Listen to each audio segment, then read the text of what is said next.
உரசிட ரகசியம் பேசிட இடிமழை மின்னல் ஆரம்பம் பாதம் கேசம் நாவிக் கமலம் பற்றிக் கொண்டதும் பேரின்பம்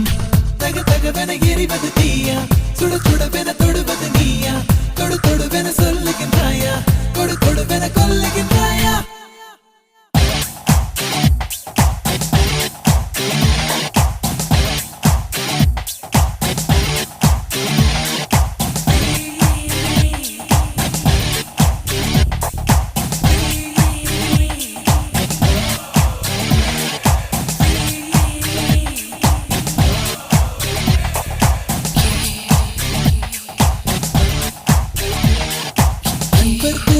எதிரே வந்தால் தனியாய் விலகி நடக்கின்றேன்